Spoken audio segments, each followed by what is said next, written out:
So post 12-day war, we've returned to normality, but as always, a sleeping giant potentially around the corner. So we've got OPEC coming up. We're discussing what's going to go on next week. We're talking about the what has returned to normal and what hasn't returned to normal. Potential opportunities, winners, losers, as always. Very interesting discussion today. I hope you enjoy.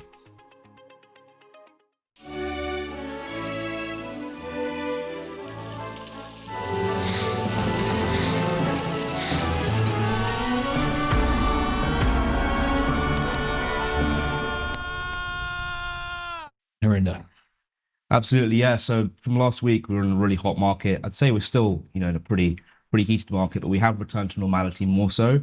If we take a look at volatility to start, here on my screen, we have the open interest and premium for a range of different option strikes. Now, $95, that strike for the August, well, in this case, September Brent option has been particularly interesting. And if we look here, last week we were at $2.14 from the week prior at 16 cents, and we've pretty much returned back down to 16 cents on that option, which is quite remarkable in the space of this 12-day war that's been going on. We're practically near normality. It should be caveated though, if we look at strikes around 70, for example, on the calls at the top of the chart, we do still have a little bit of a premium. So from 86 cents to $4.05 to now $1.16. So there is a little bit of a premium for calls as market participants are still uncertain of a potential reversal. So the Israel-Iran conflict, although now it's it's reached a ceasefire point, the market still appears to be somewhat concerned of potential reversals there. So there's a little bit of premium being priced in. So that's a bit more, that's kind of starting with the volatility section there. Now, if we look at volumes, and then, again, this has been on the screen here, we can see that there was that massive spike at the beginning of the conflict, Friday the 13th, and then the June 23rd. So this data emerged after the podcast last week. That's the spike of volumes that occurred with the attacks from Iran on the US bases. The mostly telegraphed, and after that, volumes have become relatively muted, as you would have expected. Players are now kind of, in more of a relaxed mode, I guess you could say. It's the tension in the market is somewhat dissipated. So that's why you've seen the volume sort of fade here. So yeah, and if we take a look at the volume spiked on the 23rd. Yeah. Okay. So that's and the big spike before was when? I think it was a Thursday night. A Thursday night. There you go. Yeah. So I think basically, that all makes sense. We talked a lot about the options situation, copied by all the media.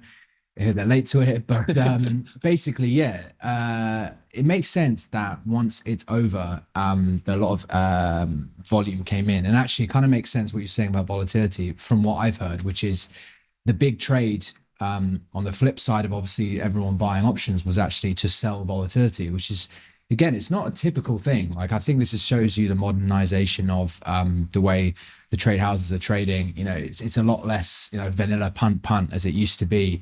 There's some sophistication and growing sophistication. And I think it was just, if volatility was what was overpriced, that was what people were itching to sell. And I think on the Monday when we got the confirmation of, or at least seemingly the confirmation of de-escalation, the trade houses, I think, really came in and basically sold everything that had been overbought, which is like makes complete logical sense. And there wasn't, I would add that also there seemed to be conviction more in the outright price. So on the way up, it doesn't look like many people wanted to touch it, which kind of makes sense, apart from de-risking, which we talked a lot about, right? The open interest went down. There was a lot of contracts that traders were scrambling to get out of that we knew that they were in, obviously indicating stop outs and de-risking. But the concentration of volume on, the 23rd, would suggest to me that actually people were quite confident going into the market to basically fade this move. And I think generally speaking, the market was waiting to do that. And you could kind of see the evidence of that. We were literally in the podcast room, I think, when the market had gone down its $10, but it was still getting news of this and that. But flat price, the outright price was just ignoring it. Traders just had no interest in doing anything other than selling back down the market back down to where it was. And actually it's kind of gone beyond below where it was. And I think you can take this even further to the Brent spreads, to all the structures that were pushed out of whack. I think deck was really interesting in Brent because that's where the hedge funds, industry traders are placing their bets based on, largely speaking, the supply and demand balances. So, the consensus being oversupplied by Q4 this year, and therefore next year you'd expect, small contango at least. So that had been like a bit of a consensus trade. The deck had like exploded, like all at $253 having been negative, and I think the deck June deck was something like 160 odd from being negative as well. So that's just like the major fly. And again, I think people were rushing in to fade that. Yeah. And they did. So I imagine, and there's no way for us to really know, but I think people did pretty well on the way down. I think, de-risk, stay out of it, buy some insurance protection, get the news, buy the rumor, sell the fact type thing. And I think probably there was some bigger trade houses who would have been caught, who, as we know, some of the bigger guys, they don't really stop out, they double down, right? And that's kind of their edge. So I imagine they did, and I imagine they did quite well. So we can go more into that, but it's interesting to get the facts afterwards, because we were kind of suggesting that the thought before, and then open interest would kind of marry up, I guess. Yeah. So if you take a look here at open interest, but open interest was relatively flat overall. I think we had a little bit of an increase on that spike of volume day, which would match what you were saying about actively getting short. Well, it's not going to show you intraday open interest, is it? Like if people have piled in and then taken profit that day, that's not going to turn up. Because if there's some big intraday moves, then people could be in and out. Yeah. And I suppose as well, like if people are like super long and everyone starts fading it, then you might actually not get an enormous change in open interest at all. People just kind of swapping positions basically. Yeah, exactly. Yeah. And I guess it was really interesting to me to see the hedging kind of profiles, because hedging, and I'm sure it does every year, but it's been a bit more visible for us this year. And I think consumer hedging drove the market very much in Q1. And that was super interesting to us, that in the Trump sell-off, or what you want to call it, it was Liberation Day. There was a lot of consumer buy-side hedging from the Chinese, from the airline hedges, from shipping bunker hedges, really drove the market back up and whatever else. And this time around, it was the flip side. So we had a lot of Brent producers selling. I think we talked about in the podcast, as soon as the crisis did kick off, kind of like low 70s. Obviously, they had to ride these hedges up. I mean, when obviously it spiked all the way to 80, but I think they did like okay, right? They sold a higher price, so a temporary higher price, albeit wearing some volatility. But then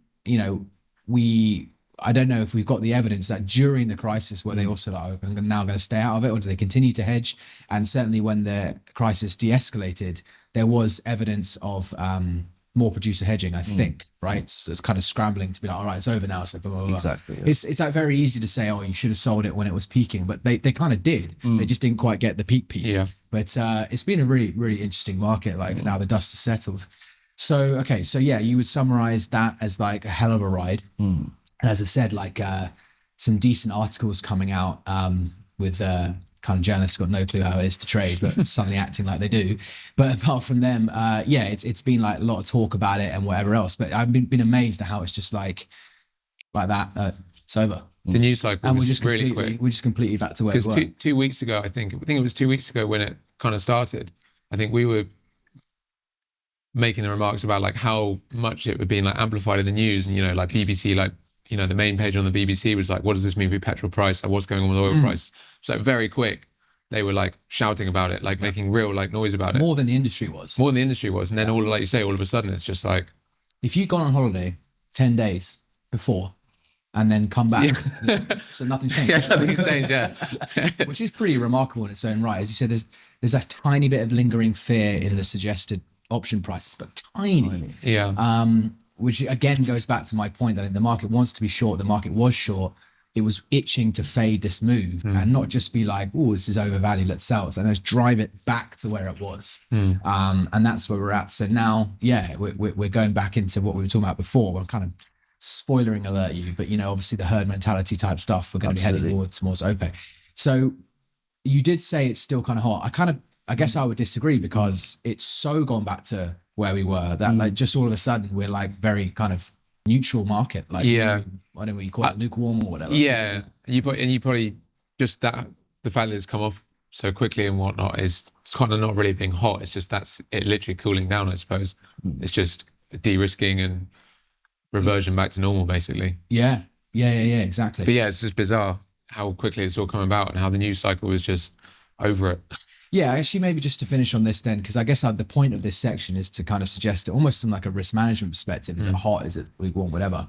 And I would say, yeah, like we're saying the same thing again, but if you are a risk manager, you're kind of like tightening everything up as things were spiking, but vol's all the way back down. You're kind of thinking, it's okay now. You can kind of let the trading volumes kind of increase a bit, probably get the open interest back on. It is all very orderly, like the market is pricing in. It's not dislocated. Things seem like as they kind of should be. Everything's kind of logical. All right, let's move now to the herd mentality.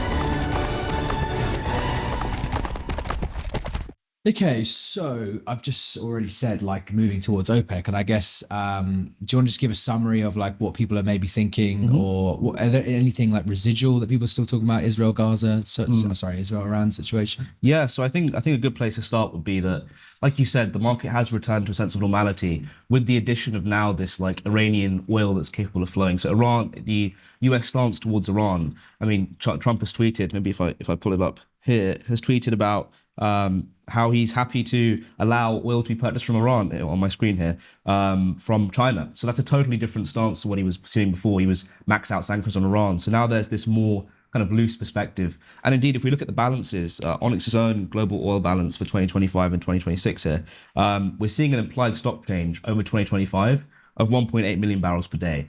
So when as we start returning to more and more to the fundamentals, we would expect this to be kind of far more bearish. And in 2026, over the course of the year, we expect 1.2 million barrel per day stock change. So yeah, if we look at the actual OPEC crude supply in 2025, 29 million barrels. This is actually really good. So let's just think about this for a second. So this is the Onyx balance, right? So okay, we're up to 104.5 demand. So this is 2025 as in like the average? Yes. Okay, fine. And we're essentially saying that non-OPEC is going to increase by almost 800,000 barrels. And we're saying that OPEC crude is going to stay the same. Pretty much. I think it's going to slightly decrease. I think that's not what the market is thinking, right? I mean, generally speaking, that's just harsh. I just think that surely that's the variable. Like OPEC probably I guess this is trying to be almost conservative. Yeah. But OPEC could easily add another 1 million, 2 million. As they start releasing more and more, they kind of start moving the actual production up. Yeah. So what would that mean? That would mean only 1.2 build next year. So let's take a look. If I actually pull up the chart over time, we can see that how that 1.2 is actually manifested. So let me just get this. This is the implied stock change over time. So really it's Q1 26 that has the big build. Right. And the reason for that is now we expect with this change of policy towards Iran, that the amount of crude that will be flowing basically completely freely to China will mean that the builds will be in excess of 2 million barrels per day. In this case, I think about 2.2 million barrels per day in Q1, and then fall off throughout the remainder of 2026. So yeah, just basically a less hawkish tone towards Iran that will be driving that in Q1. But exactly, I mean, I think, yeah, as we return to fundamentals, it's a very bearish picture. We would expect for Brent to reflect that. This isn't like ridiculously bearish. I mean, I think there's more bearish pictures out there. But if you're being conservative, OPEC supply and it's still oversupplied, then that kind of says it all, really, doesn't it? So yeah, no, I guess that's, I don't know how rare it is really, but like if you were to do a study of correlations versus price versus supply and demand forecast, it would probably be not much edge in it at all. But having said that, so as I said, next year's forecast being kind of consensus driven, oversupplied, the deck Brent spreads are a good way for the proxy. So they're saying if there's oversupply, that should, the measure of that is stock builds. A measure of stock builds in the derivative market is contango spreads, negative spreads, suggesting that you need to store it. You get incentivized to store. So yeah, that kind of all does add up. But it's whenever it does, it's always like, it's not going to pan out that way. Like either the Iran thing was a good thing for the long-term shorts because the fickle shorts have been stopped out and it's not so much of a crowded trade, or it's even more crowded because doubling down and all that kind of stuff. But I guess you have to factor in when certainly the trade houses and all that, when they're positioning in the back end and they're positioning, they don't just, when they've got a long-term structural view, they've got the physical as well. So derivative executed volume, that's the expression of, say, hedge funds, derivative traders, but you'll never know the majors, the BPs, the Shells, the trade houses, the Vitols, the Glencores, like if they are believing the market is oversupplied next year, then they'll be structuring their entire portfolio, their entire book, and all their opt all this kind of stuff will be geared towards like that view, which you're not going to see in the derivative prices, right? I mean, even like when on the back end of COVID, when we started to come out of it and you had all that like inflation boom and like oil prices just went on a boom, having been in deep contango, it wasn't like they were just punting the long, even though, yeah, there was a bit of that, obviously. But, you know, these guys made billions. And then you've got like Bloomberg reporting like, oh, yeah, the management positions of BP made 100 million being long. It's 100 million. These guys made like 15 billion. Like, how do you think they did that? They didn't just like punt flat price. They bought up all the physical. You know, you've got the option to store it and you can lock all that in, or you can hold the physical as an outright long. You're not going to see that in the derivative market. That is a derivative position, it's a futures position, but accumulated via the physical. And if anything, they're going to sell the derivatives to lock that in. But I think the majority of that trade was having a really good head start, buying all this physical, riding it out of contango, and the market just starts going on fire. All they have to do at that point is to offer it out in the windows, which is probably the best price you're going to get when the market's in a bull run. And that's it. Like you've made your money that way. So you could kind of imagine it like the reverse next year. Yeah, that's makes kind of what I'm sense. saying. Cool. Anyway, that's what was the point? That was kind of how people are viewing the supply and demand, and then that is a herd mentality thing by definition, a consensus view. And then you've got OPEC obviously coming up next week. So. Exactly, yeah. So the meeting this weekend, we're expecting to see about a 411,000 barrel per day unwind. There has been rumors in weeks prior that it could be larger, but that's kind of what the market's expecting. Anything larger obviously would be a much more bearish signal. They've unwound, I think, they have 2.2 million barrels per day of extra voluntary cuts that they're gradually unwinding. So we expect, 411,000 barrel per day unwind. But again, we talk about this all the time. It's really a paper unwind. Their quota. I was going to say, how much of that is sort of real additional barrels, and how much of it is sort of. It's our favorite topic, but this is what I'm saying is in like, it's been oversaid now. Yeah. And I think to your point with the balances, you're actually factoring in less OPEC supply next year, which is kind of weird because the view is there's going to be more and more OPEC supply. So if we really think they're just going to unwind the paper, put the paper unwind, whatever you called it, is that it? They're going to stop at that point? That, I don't know, to me, doesn't seem likely. I think they keep going, even if it's incremental. Remember, they've been in a perpetual cut, or can't really say that. They've been in a 6-year cut or something like that. They don't want to be cutting, right? And Russia on the sidelines wanting to do the same thing, so maximize their supply. So I think this meeting could be interesting, just at least from the conviction of how they talk. I mean, is there anything else to say? I mean, we're almost thinking it's 100% going to be that 411,000 barrel per day unwind. I think in terms of wider herd mentality, what the market could be potentially looking at is the trade tariff news. So Trump has been talking about this 9th of July deadline. There's a lot of uncertainty as to whether he'll extend it or whether he'll say, it's a fixed deadline. That could be interesting. Brent was obviously a while back responding to sort of recessionary fears, global recessionary fears. And if those tariffs are to be upheld or potentially deepened, that could be another thing that flat price, the structure could respond to. So there's that as well. The herd will be paying attention to in the coming weeks, besides the fundamentals. Cool. Not really going to know about that till the 9th of July, though, unfortunately. I'm sure he'll make his mind up in the morning what he wants to do. But generally speaking, there's a bearish consensus stuff forming. It could be big build, it could be big Trump negative announcements for the economy. But again, we've learned, right? You price things in too quickly. If you remember last time, I think literally the last OPEC meeting, it was almost overcooked.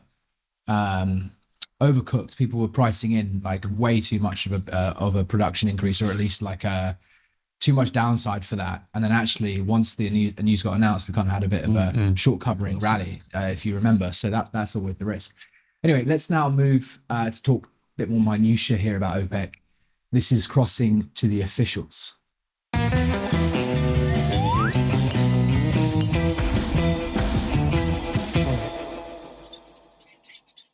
All right, guys, where's Wally today?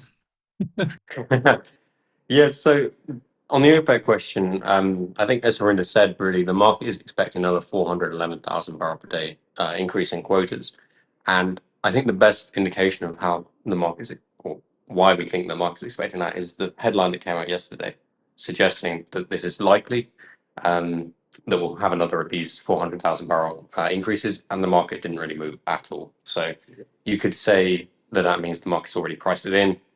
The surprise would be a smaller hike or even pausing on the hikes, but really they've made their bed. They have to lie in it now.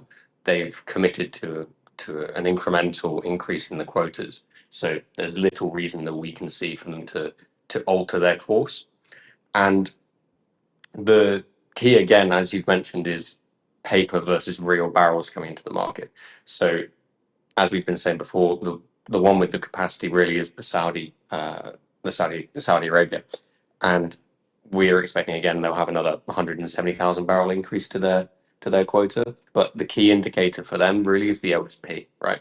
That indicates what they're going to probably gives you an idea of where they're going in the future in the next month, and the OSP is mechanically implied to be a hike of around 60 cents for the August OSP from July, based on the change in the Dubai structure. But of course, the Saudis do have their discretionary right to vary that on either side. And if you were to see the Saudis looking to engage in a price war or a fight for market share, you could expect them to increase the quota by less than expected. However, we're not expecting that. We're expecting instead they may even increase it by a few cents more than the 62 cents implied, so maybe 65 to 70 cents for August. And that would discourage the kind of the panic that could be inspired by a concern about Saudis going for a market share war. But will you have anything to add to that? Yeah, I mean, looking at a lot of the kind of supply and demand data, especially on the supply side, Petrolog's preliminary estimates for June for Saudi production plus 50% of the neutral zone were like 9.66 million barrels per day. So that is a pretty material uptick in production relative to May. But that is also consistent with summer burn. You know, that's a seasonal production uptick that will be consumed domestically for their power generation over the summer months. So that's not going to really make a material difference there. So yeah, as you say, we expect the Saudis to maintain their commitment to price stability. Recent increases in production have not been indicative of this view. There's also another aspect in why we expect, and that's to do with the ADNOC situation. Recent underallocation from ADNOC could open the door to a slightly stronger OSP. The reputational damage was pretty big, and that could see Middle Eastern lifters substitute towards other producers in the region. At least with the Aramco, yeah, Aramco is the obvious choice. At least with Aramco, you can trust that your hedge is proportional to your allocation. And this could therefore create a space for the OSPs to be higher than mechanically implied. So yeah, we expect somewhere in the region of 65 to 70 cents hikes for the Saudi light. Yeah, into Asia.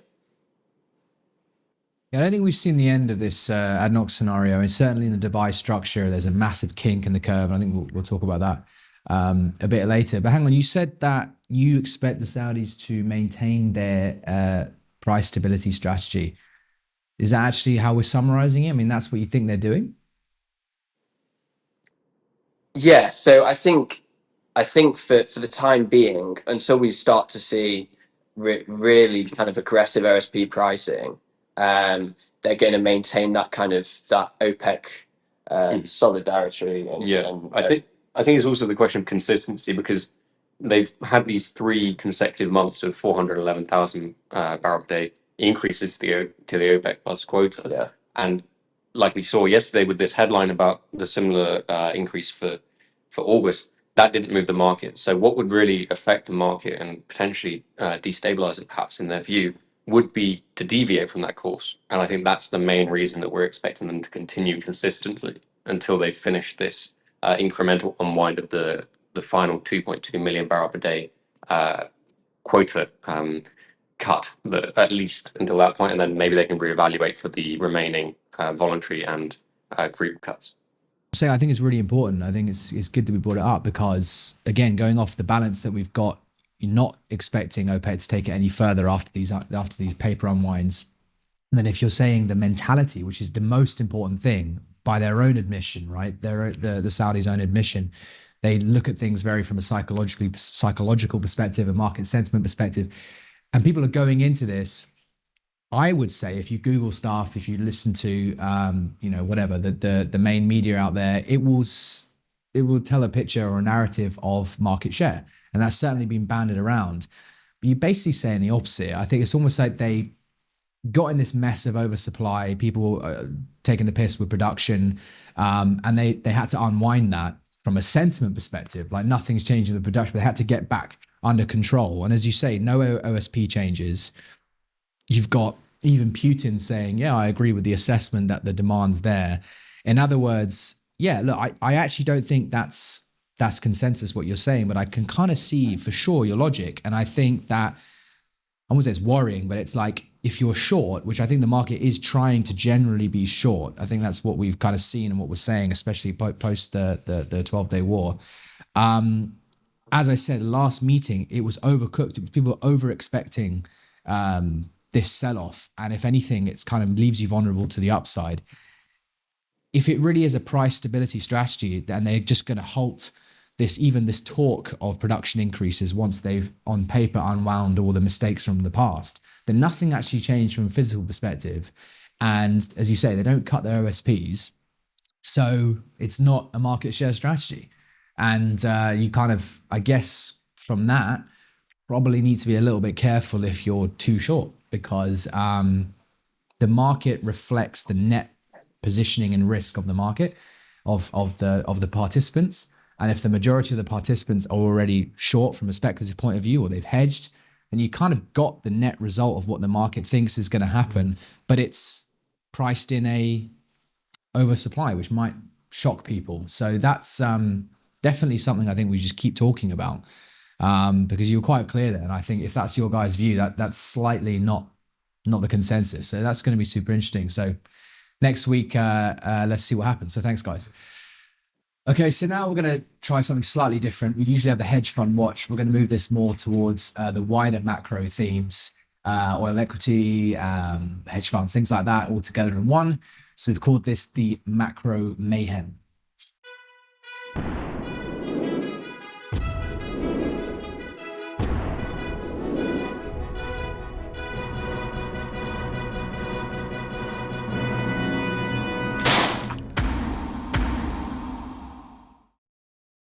Okay, so Harinder, why don't you just give us a summary of what you've been hearing? Yeah, so there's a few things at play over the past weeks. The first I have up on my screen is a headline from Goldman Sachs about basically a large sell-off in energy stocks. So with the oil slump, there's been energy stocks have basically been smashed by big players, big funds. So the likes of BP, the likes of Shell. We were talking about this earlier as well.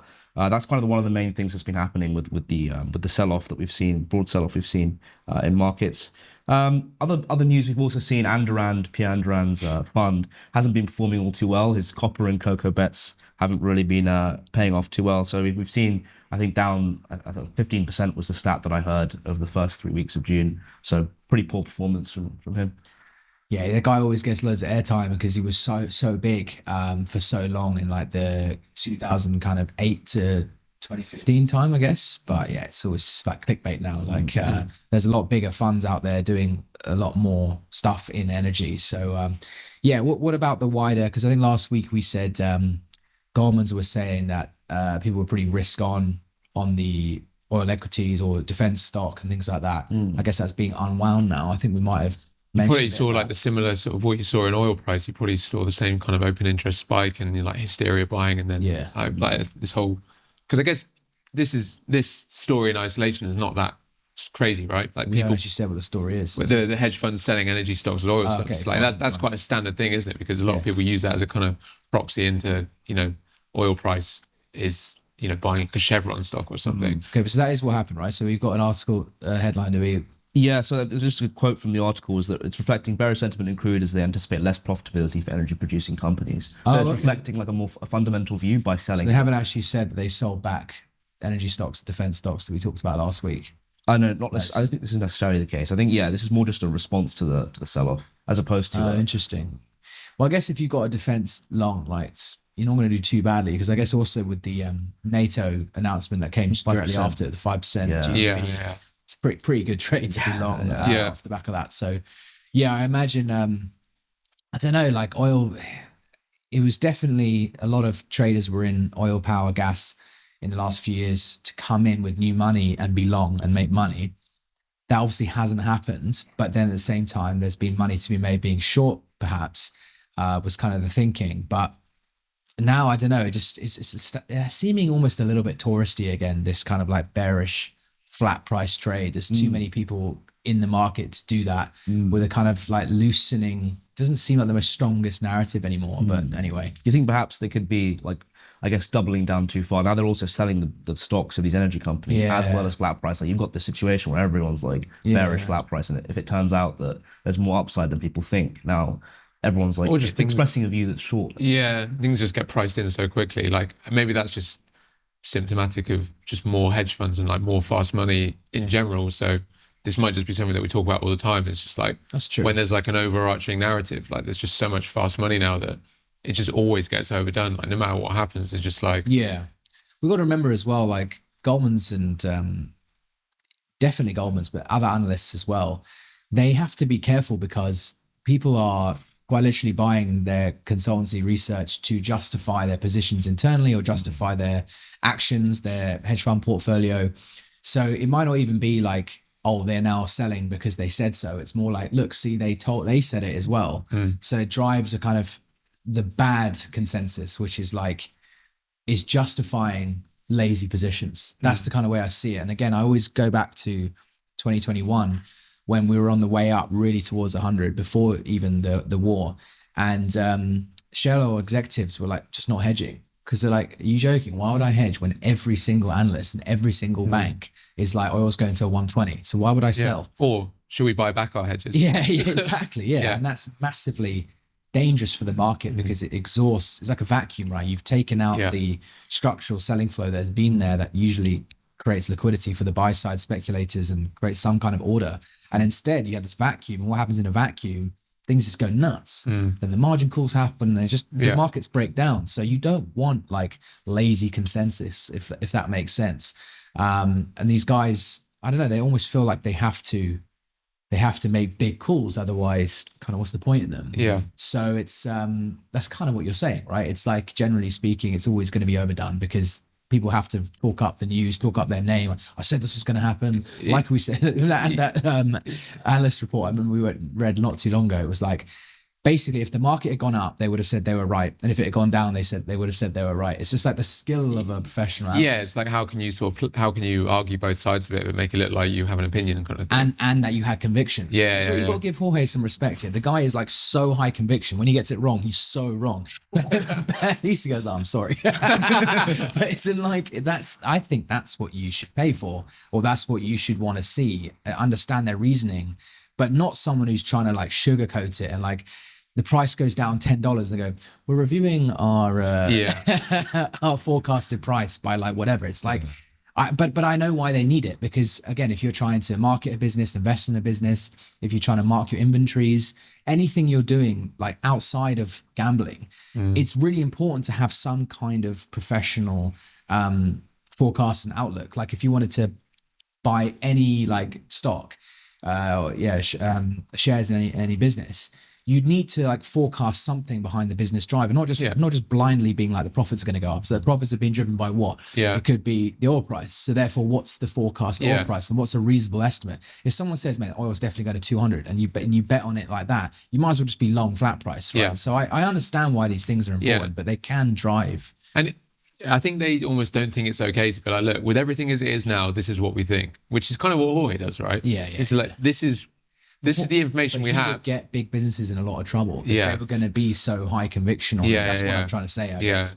So it's all well and good. It depends what you're using it for, basically. But I would say use an average, right? Who's the most bullish? Who's the most bearish? And actually, during the 2021 time to 2023, let's say, Citigroup were like always the bears. And then everyone else was bullish. And that was quite interesting to be like, well, why are you so bearish? And actually, I was bearish at the time as well. You can kind of see the logic. And I think that's the way you do it, right? You try and get a blend, but you do have like people who come in, like especially the smaller firms who have research bolted on to what their offerings are. And they go, well, what does the market want to hear? They want to hear it's bullish all the time. Yeah. So let's just say it's bullish. Yeah. Add another like thing into that. So we're like, we're your friends. And then, try and sell your offering off the back of it, which is a little bit, yeah. But anyway, anything else on the macro stuff? Yeah, I think in terms of macro, that's pretty much everything from headlines that we were noting. But there's obviously the CTAs and the CFTC managed money players in the hedge fund. So this is something we were mentioning last week as well about the CTAs that obviously pardon on the way up. They kind of revolve around long-term moving averages. So as the averages had picked up, they were long. But they're kind of slower to mean revert. So we would expect that the CTAs probably lost money last week. And if we take a look at my chart here, they've pretty much now flipped down short. So on the way up, I think they peaked around 20,000 lots long in Brent, and now with the sell-off, CTAs have also similarly sold off their positions. You'd expect now in this range-bound, pretty choppy market for CTAs to remain. It's getting whipped around, right? Yeah. Because their momentum indicators are, by definition, slower than the daily moves in the market. So that's to be expected. But again, you wouldn't have CTA positioning. You wouldn't be owning one of these funds that has a CTA positioning and expecting and just like, I'm going to make my returns there. You have it against other things, right? So ultimately, this is meant to make you money in like long-term trends, and it does what it needs to do. But in choppy environments, like you're looking for, it's just one part of the portfolio is what I'm trying to say. Even ourselves, right? The systematic trading has become a big thing in our game. And it's a bit of an annoying word because it sounds like it's like hyper algorithmic and all that. All it really is people trying to use CTA logic in all the contracts. And it's like a very like tried and tested thing. Like everyone thinks, like behind the scenes systematic trading. It's like, mate, you're just applying a momentum formula to every single contract. And it's the same stuff. But my point is that you would never just rely on that. You want to collect the momentum, if you like, or have those kind of strategies working. But you're going to have it against your directional position, your like market making, your whatever, like the portfolio you're doing is. And the CTA is exactly the same. So them losing money doesn't really mean anything. They're still going to be there. They're not going to have their funds pulled. I wouldn't have said, like they've got like huge open interest and huge inflows of cash. And I think that will maintain. And also remember, CTAs, you don't buy an oil CTA, right? I think that's quite rare. You get into a fund that has CTA strategies across so many assets. So if anything, take what I'm saying even further, right? Isn't like if you just look at CTA in isolation, oil whipping around, but what's something else doing? Ags or whatever, and they'll be that's how they balance their portfolios. So the more you want to be momentum driven, the more you have to have multiple assets. And it's got a lot of legwork, and I guess that's why you buy these funds. That's why you invest there. Anything else in there? What about the spec money on managed money? Yeah, let's take a look at the managed money positions on my screen here. So so basically in the previous weeks, they've been building net length, and as expected, there's been a liquidation of some of that net length. Although it's actually not as it's an addition of shorts and a removal of longs. Not as significant as perhaps people might have been expecting. A small reduction in long exposure, a small increase in shorts. So yeah, I'd say that's fairly small reaction. Basically about the same as the increase from the week, the 10th of June to the 17th of June. So not too much to say there. Cool. Okay, now let's move to the refiners. This is the crack spread Chronicles.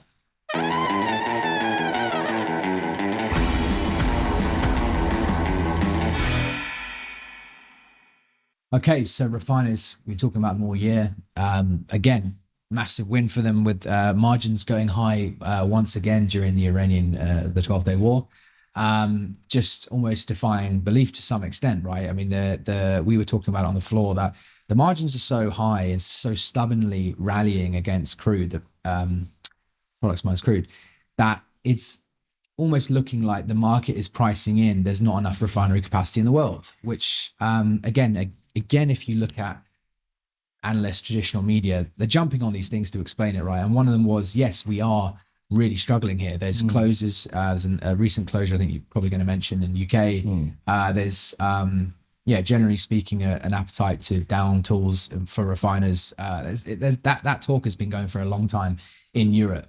But I think it will change when we're like, but the China are running at 50% refinery capacity. Like, okay, that just says it all, right? 50%. Like, there is enough refinery capacity in the world. It's just if people choose to run it or not, and that's going to depend on your country and whatever else, the economics, the reasoning. Like UK, for example, how are they losing all that money on like Grangemouth having to close it down and Lindsay or whatever? Like, all these refiners, how are you losing money when margins are so strong? It's going to be like how they ran. It's going to be the duties. It's going to be the taxes, and that's the interesting part for me. Is it's not so much capacity and need and demand. It's like what the countries are saying. Basically, politics and the markets intertwining again, like we said last week. But what's been the headlines? It's exactly as you've said. So the Lindsay refinery is roughly 130,000 barrel per day refinery. It's closing, and as exactly you pointed out, margins are really strong. It's because of expensive debt that they're collapsing. You know, crazy good levels to hedge at. So it can't be the margins that are causing it. It's just they've got a load of expensive debt. The traders chat, we were briefly talking about it there. In terms of, I guess that kind of follows the Grangemouth shutdown. So there's like now a second UK refinery that's threatening. So we're down to now 4, I guess. 4, yeah, there's 4. There's 4 left, exactly. So if we take a look at broader margins to maybe reflect what we've been seeing. So on my screen here, I have the weekly refinery margins report, which is available on our Flux news site in the data vault section. So if we take a look here, Asian and Euro margins, they've both been supported on weaker crude, but I think one area of interest is the gas oil component of the margin, which has come off quite significantly. In the case of the Asian margin, $3.33 on like a margin weighted basis, it's come off as you expect. So the war premium tends to affect gas oil. Distillates tend to rally during uncertainty. So wait, this is week on week. Week on week, yeah. So we had, if you looked at last week, you would kind of see the reverse of all these, right? Like yes, everything, all product cracks rallying. Wrong, yeah. But now they've kind of given back. So gas oil in particular, it might have fallen down $3 week on week, but it rose about 6-7. Massive, yeah. And we know that there was big stop outs in gas oil in isolation, but also people buying back their gasoline versus heating oil. Sorry, selling back. They were long it, so they sold gasoline, bought distillates, which also gave distillates a bit of a rally as well. So this is just a kind of retracement. I mean, it kind of gives the picture that they're collapsing, but they're not at all, right? So just to mention that. And also, when you're playing around with these, for me, they're actually it's quite hard to kind of gauge what's going on here. So if you ignore the blue, right, and the green, you're just looking at the crack changes, right? All the things in red, those are all the products. Right. But then you've got the current, like the actual margin on the right, that's the total price, 833. That is objectively a very high price. We've tried to benchmark the yields. It's very hard to do because obviously every refinery has different yielding and different crudes they run and all that. But it's a pretty good reference yield that we've got. So if it's $8 on our benchmark, it's going to be 6 at 10, right? It's going to be around there. That's very profitable. I mean, profitability is probably anywhere between $2 and $3.50. And you know, gas prices are kind of on the downtrend as well. So like, and hydrogen prices, they're not where they were a couple of years back. So refiners are really, really doing very well. But I think just to plug the website, flux.live, we got all this, right? We've got a free dashboard with the live prices, well, delayed prices, but you can go and play around with this composite, right? And see what's been changing and in the yields that you want. And that's free there to use. So please go check that out.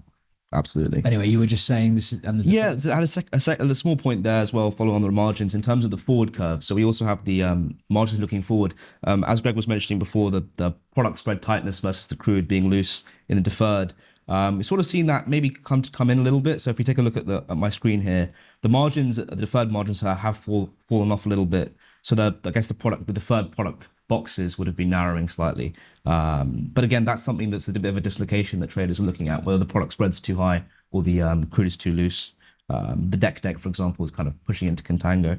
So yeah, this is another interesting thing to pay attention to in coming weeks. Sorry, so you're saying that the margin has come up, so basically the time margin has come up. Week on week. Lighter blue is last week. Last week, correct. Okay, and then yeah, so they've compressed down the curve. Understood.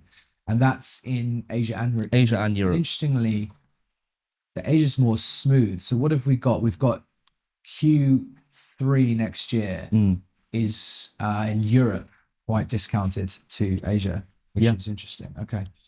You know, if you see kinks like this, it's always interesting to visualize this because that would suggest to me that there has been a lot of concentration in Q2, Q3, Q4, like basically in the middle of next year, refinery margins in Europe. And actually, I saw it myself on the trading floor. You're getting a lot of refinery margin inquiries. Once you had that distillate stop out, the cracks went to like the prompt gas oil crack went to like 26. that is when you saw like refiners really rushing in to be like, anything you got like kind of 200-300 kb a month, which is big volume to be selling as a refinery margin, and that was concentrated in that period, to be fair. So maybe that's, I guess it's some of that kind of steep kink in Europe related to the gasoline spec change. Yeah. And then that But kind then of why would that not be the case in Asia? because the EBOB spread is where you get that kind of big step up and that really deep contango in March, April, Yeah, but you makes don't sense. you don't see that get in it the 92. in the 92, yeah. So that might be kind of why is that 9 months? Is that going to be the sort of March, April spread as well? Nice, good intel.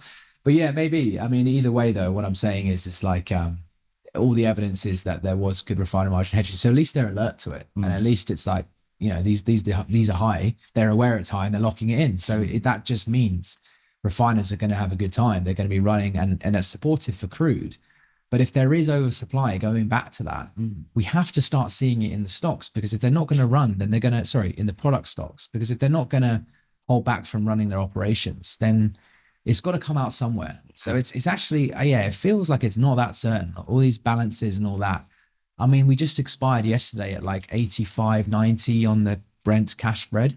So 85 cents is a premium to the Brent price. It's very strong, right? That's indicating, you know, anything above flat is obviously saying don't store, sell it in the prompt, which means the prompt is very strong.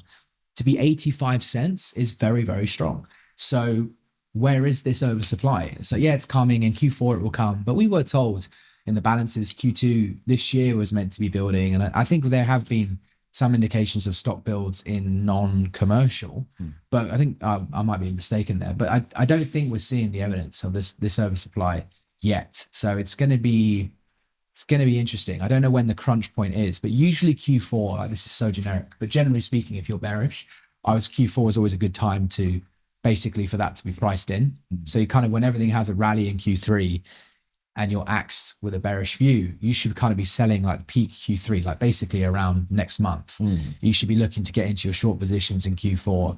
And, you know, it does tend to materialize. But if it doesn't and it's struggling and you know the market's short and then you know the market's pricing in a massive build, it's kind of like you should probably be looking for like winging upside as the market just shrugs this off, and maybe OPEC don't do the market share strategy like Ed and Will was saying earlier. Cool. So now let's go to who's been making and losing money. This is the gold rush.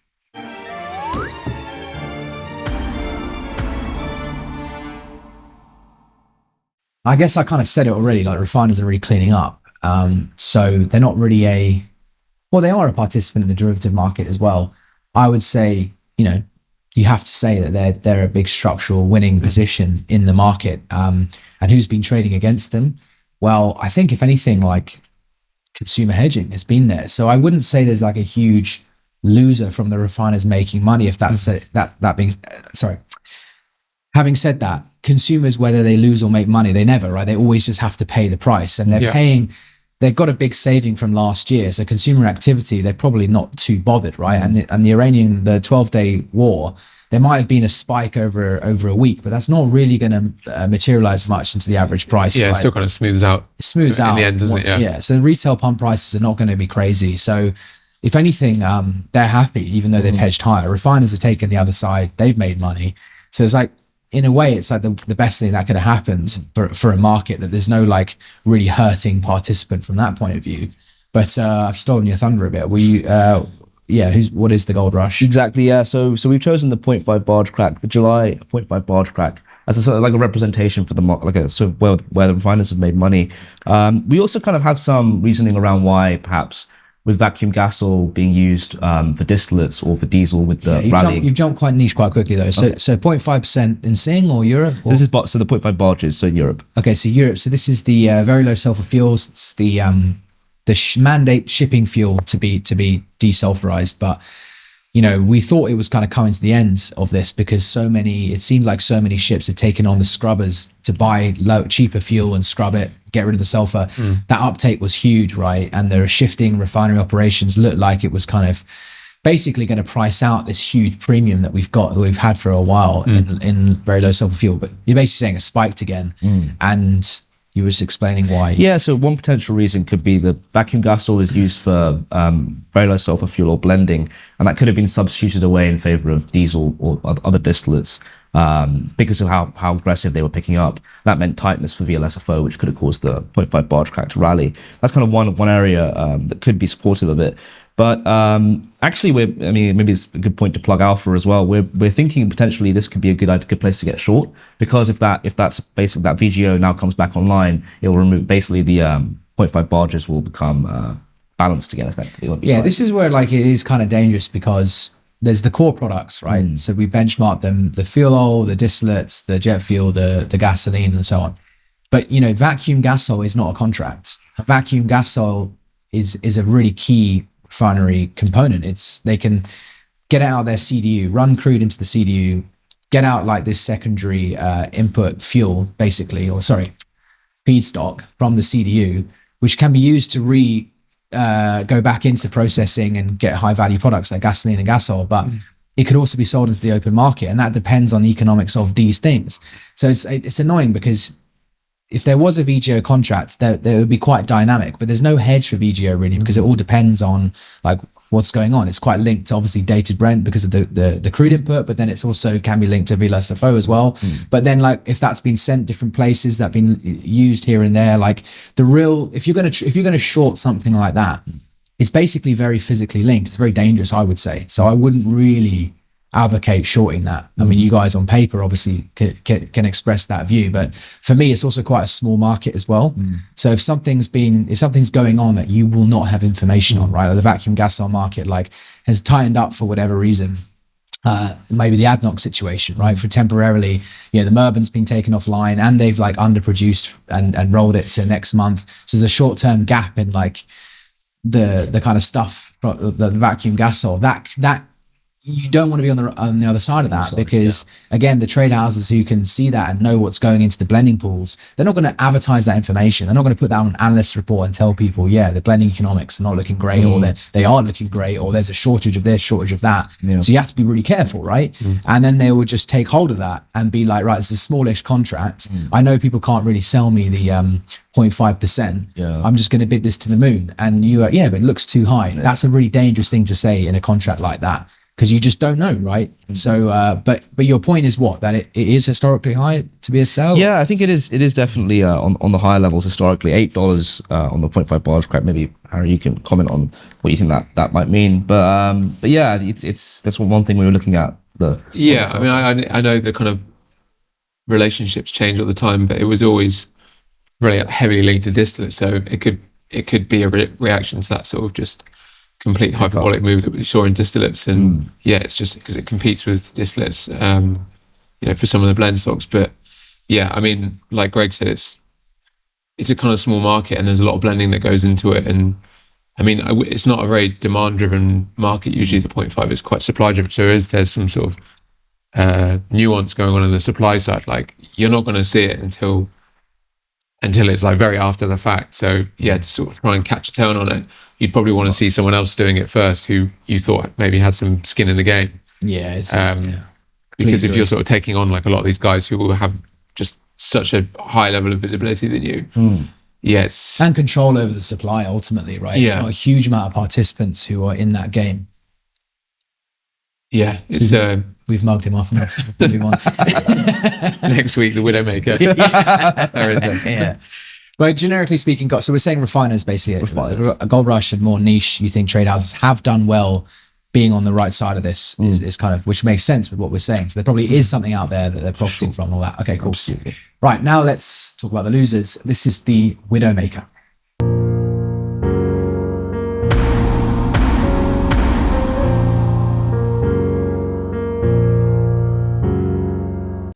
Okie dokie. So generically speaking, again, I just don't feel like there was some massive loser in this rally. In this 12-day war. I could be wrong. I could be absolutely wrong. But what do we have? Generally, how do you think, or how do we think that the like trend following funds did? Because I know we sort of... Well, that was the CTA talk, right? I think probably not great, but they would have made money elsewhere, right? That's just part of but isolated in oil, like we probably think they didn't do it didn't do too well on this. I don't see how you could have done. Yeah. You're just constantly playing catch up to a rising price that's rising very quickly, and then having to follow it all the way down. Yeah. Just can't move quick enough. They'll Right? probably kind of retail it, like sort of retail level investors as well, right? I think they're probably still, That's a good point. they were quite heavily long oil. I would say though that from a fund perspective, high frequency traders would have done well because they're the ones that are responding. They want not the opposite of CTAs, but they're very fast to react, and they want to capture breakouts, and they want it to just rise as much as it can in the quickest amount of time possible, and then take their profit and move on. Whereas a CTA is slow, whatever. High frequency traders, they love this shit. Yeah. So I would have said actually, in crises in general, high frequency traders must do very well. Yeah. And They like high liquidity and like, they like low liquidity, high vol. okay. They- I thought they they got- just want a lot of times to get in and They've out. got the latency arbitrage, right? So when Yeah, everyone's yeah, trying true. to scramble to buy, they get there quicker. Yeah, true. They're generally speaking can see the stacked order book being so exaggerated. Okay. I would say it's a CTA logic, but in a way quicker, Yeah, yeah, way quicker obviously. time period. So they've probably done quite Got you. well. Yeah, I guess. Yes, so the July Brent to buy was what we were mentioning prior, kind of linked to the ADNOC situation we were seeing with the massive underallocation they were giving to their equity holders. Well, can I just quickly say, this is another example, right? So you're talking about the July Brent to buy, which is, sorry, it's now pricing, isn't it? Yeah. But, obviously yesterday it was M1, it was the month one contract. So it is still traded and it is still looked at. And you're looking at July versus August, it was minus, 75 on a box? Yeah. So that is a kink. Like the next box is like -5 or something and so on. So it's like, what's going on there? And the generic person, like you said about the VLSFO, is going, oh, historically, that's quite low. Let's buy that. It's like, mate, well, something's going on. Like you stay out of contracts like that, especially if it's quite prompt. So like you just said, the ADNOC scenario, we know that they held back crude from an optol point of view. It really caused some mayhem. But maybe, and I don't know this, but it looks like it's got to represent itself somewhere on the derivative curve. And July, August to buy, people were clearly wanting to buy that against their Brent, whatever, because that's a way to get access to some kind of Murban linked crude or ADNOC linked crude. And so I don't know, but it looks to me like there's not a coincidence. Like for it to be so kinked, yet nothing really is going on in the physical apart from that scenario. I'd stay the hell away from that. And I guess pricing this morning would have been very interesting. It's literally as we've been talking, it's been pricing. So let's see. But yes, I think you were going to say that box that has been disclared has created some pain, basically. Absolutely. Is that what you think? Yeah, exactly. I think, as you mentioned, the Dubai spreads would have been picking up in response to the tightness that we'd be seeing in July because of the underallocation. Something the officials have talked about as well at length about how ADNOC has sort of now become, they underallocated. There's also this possibility that they'll actually provide the full allocation because they weren't going to roll it to be more profitable, the extra barrels. So there's like that the nuance there. But exactly, as you mentioned, the box has fallen to 79 cents when we were negative 79 cents that we were looking at. Huge fall. It's like you said, it's an 80-cent box typically. For 1 month to the next, remember, it's not a spread minus 75. It's a spread of a spread. It's really not that volatile, usually that volatile. Yeah. So it's a serious kink that's going on. But look, what I would say is, generally speaking, the market in Brent Dubai has been, or Dubai traders, they obviously trade the Dubai spreads. And I think they've done quite well, if you ask me, lately in the front few months. But they like to be, the roll down traders to be short boxes. Like fundamentally with OPEC in the state they've been in the last few years, 5-6 years, is you basically roll down short boxes. You buy the back, sell the front. And the 12-day war gave some really good opportunities to do that trade because temporarily things were going backwardated in the front Brent to buy relative to the back. So look, there wasn't huge volume traded, but I imagine I've seen the evidence that there's people getting back into that trade. And I think it worked for so long, literally for so many years. I think about a 5-year time span of doing that trade and making money month in, month out. You're going to get very confident doing it and you're probably going to factor in how much money you've made. So you remember early on in the year, we got that initial huge spike in Brent Dubai or volatility in Dubai and breakout. Again, I think it was because a lot of people were short on this trade and very much unexpected. Or maybe they had that classic kind of portfolio view, which is like, I'm going to make. I know I'm going to lose at some point, but it's worth it because of the average of how long I've been doing it. It was just a very aggressive spike. It ended up coming back and the shorts, again, trade houses who probably did very badly from what we heard, probably did okay again, sold it all the way back down. And we're now back to negative territory in the front. But it's looking like again, Brent Dubai is a great proxy for, like we were just saying at the first half of this podcast, what's really going on with OPEC going forward. The market isn't scrambling to buy the back end Brent Dubai, which is what they should be doing if they think it's oversupplied. So if you are selling deck Brent, if you are very bearish the market because it's going to be oversupplied next year, why wouldn't you be buying Brent Dubai at plus 40 cents? It's usually $3.50 to $5, like typically speaking historically. In other words, in a normal OPEC supplied market, that's the range, and it's 40 cents right now. To me, that's the most obvious buy there if you think OPEC supply is going to come back online. But we don't know. And another indication, we've talked a million times about fuel, right? Fuel is starting to weaken now. Maybe not crazy. And do you have the fuel market up quickly? If you just get up while we're talking. Yeah, we were talking about Q1, Q2 next year, Harry, the cracks maybe. And actually, it's the East that started to weaken first. And East was the one that drove it in the first place. Yep. Now, as a proxy, it's like lead lag. It's like, which way does it go? If OPEC crude is oversupplied, then should you see the fuel oil oversupply first or the premiums go down? It could be either, right? But if the fuel market weakens, then Dubai should weaken with it because obviously it's a proxy for heavier crude. But on the flip side, if there is like rushed on OPEC supply, then sour premium should go down and then fuel crack should go with it. It's been an old rag-off about that actually. We were arguing about which one's not arguing. We were talking about which one should be which one should go first. But the point is that I would have, like, I'm starting to build up in my head this narrative of, oh shit, maybe the market isn't that oversupplied and fuel stays so tight for so long. But I think it's all about Q4, Q1. Like if we see the materialization of that, because if fuel cracks do get spanked now, then you've got bad economic, sour premiums will go lower, and then whatever, and then Brent Dubai could go bid. But again, it's all proxies for what's really going on. Yeah, makes sense. Where is the 380 crack at the moment? If we have it. Look, hurry up, Harinder. Pressure. Yeah. Don't cut this. Don't get up the VLSFO crack. Yeah. So, oh wow, yeah. Okay, that's kind of since mid-month, right? Okay, so that is a fair. It's still about $4 from the absolute high after that kind of real like hyperbolic move.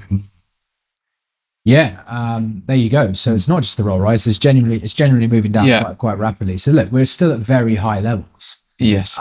But again, so I just don't want to say, this is now the end, because it could easily just bounce back up on dips. But that to me is a really, it's just a really good proxy. That and Brent Dubai is OPEC really there. And then you can start to see, I would say you need product builds before you see crude builds, given how good the margins are. And then you'll have all the evidence that we're genuinely moving to an oversupplied scenario. It might be too late by that point to put on trades, but I still think there's things that are way undervalued on the basis of oversupply from OPEC, which would be Brent Dubai and actually even the deck Brent spreads. They're only small negative. Like it's not like it's over. It's all been priced in. It's 1 million barrels per day, 2 million barrels per day oversupply next year. That's decent contango possibilities. Okay. All right, now let's just finish up with the going forward, which is the crystal ball.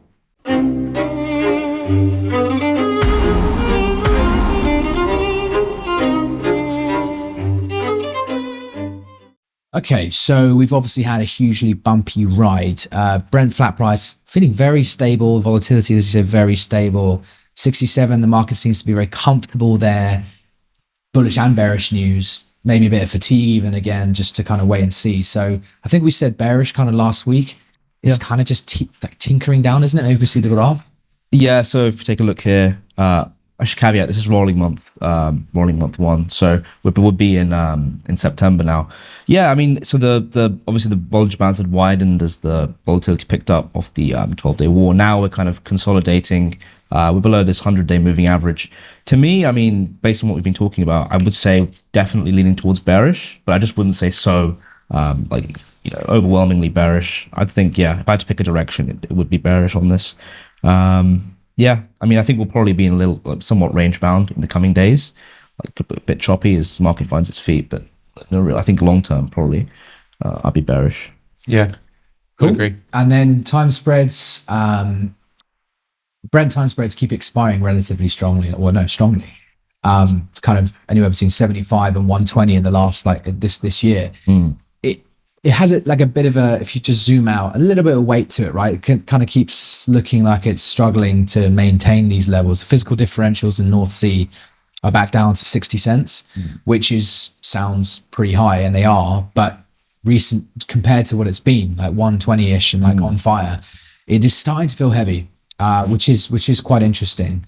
But it's hard to be that bearish when you have margins so strong. So as I said, the crude should get used up and the oversupply should come out on products. So I wouldn't, I'd be moving more towards now selling basically products time spreads in Q4, Q1 maybe, to kind of reflect that oversupply that should be coming. But that's only if you believe there's oversupply, which I've said about 1,000 times now. But yeah, that's that. So I guess I'm actually gonna go kind of maybe bullish now. We've had a decent retracement. Like I think we're bearish last week. So yeah, I'll probably just I was gonna say with the last few months we've sort of been relatively bullish, the Brent spreads with the margins, and it feels like if they just aren't changing, then I just think it's not the same as flat price from a margin perspective. And like when I was reading the chat yesterday about the strong expiry, the margins aren't changing, then it just feels like dated and Brent spreads can. We have to see the evidence somewhere. Can be supported even in the light of flat price coming off. So I think bearish flat price and bullish spreads is quite a good hedge position. Hedge position. Yeah, I'm going to go with that. Research free option. Yeah. So what about the cracks with gasoline and distillates? I mean, distillate perpetually been bearish that this year, just so kinked, so high. But it rallied again, obviously on this war. We are kind of teetering back down again. No, it's not there anymore. But yeah, again, I'm just gonna be bearish. It's the sing distillate crack, right? But either, right? I mean, I think some decent amount of funds sold into the stop outs or bought into the gas to heat stop outs. Yeah. I think the market is in there to be short distillates. We had decent consumer airline hedging with lower flat price. Maybe that's been a reason. And I've been looking at the diffs, like the jet diff to distillates in Europe rose quite significantly in the 12-day war, and they did collapse pretty decently. But they're not negative, whereas the regrade, the equivalent in Asia, is negative. So I don't know if you could probably take jet out of it now. Like if the European airlines, who seem to be the most sensitive to lower prices and hedging, if they're now out of the game, that's buy side flow disappears, but then refiners are still there to sell it. So I think even though I've been wrong about it, I would still have an axe bearish view on distillates personally. Yeah, I have to stick bearish. I think in the light of all that kind of stopping out, I think it's probably more bearish than it was before. Yeah, and then gasoline has been such an interesting market because it's been so stable for a bullish market. You usually see like it absolutely wanging. The market's definitely being cautious. It's made money being long, I would say, but just being cautious and taking off the table, which is very interesting and very, orderly from the market. And again, if you now talk about refining margin hedging, then maybe there's a bit of sell side pressure, but remember, this is meant to be one of the most active hurricane seasons for a long time. And then the US are running at super high levels in terms of refinery utilizations, which always maximizes the chance of an outage or a refinery fire. We've had a refinery fire during the midst of the fucking 12-day war. I think there was a refinery fire. Jesus, great. Yeah. And you did see a fair move up on that on EBOB. Yeah. So I'd just be reluctant to be bearish that because something huge might happen. But again, you could say the same about distillates. But maybe what I'm saying is just bullish gasoline versus heating oil. Gas to heat, that trade. Yeah. Easy to say, but yeah. The Widowmaker. Exactly. Okay. Leave it there. Nice one. Thanks, guys. And again, listeners out there, really appreciate your feedback, your interest. Please keep liking, subscribing, and forwarding to people who might find it interesting. And again, we hope that it's coming from a practitioner's point of view, and that's a slightly different angle. And we're trying to be as responsive to the market as we can. This is filmed only earlier on in the day from when it's been released. Just another quick point is, again, really enjoying the interaction with everyone, but this won't be free forever, right? We're going to look to move this podcast and its format and more research podcasts and more in-depth podcasts, firstly to the Flux website, get more people interacting with Flux.live, and then eventually we want to be pushing things more to the platform. Again, the platform is free if you have an Onyx Markets account. It's a very cheap and accessible way to get it for the industry or anyone, $400 a month. That's not crazy money considering how much great data is there, and all the media is going to be filtering into their longer term. So nothing's changing right now. We're just a heads up. And again, thanks guys for listening, and see you again soon.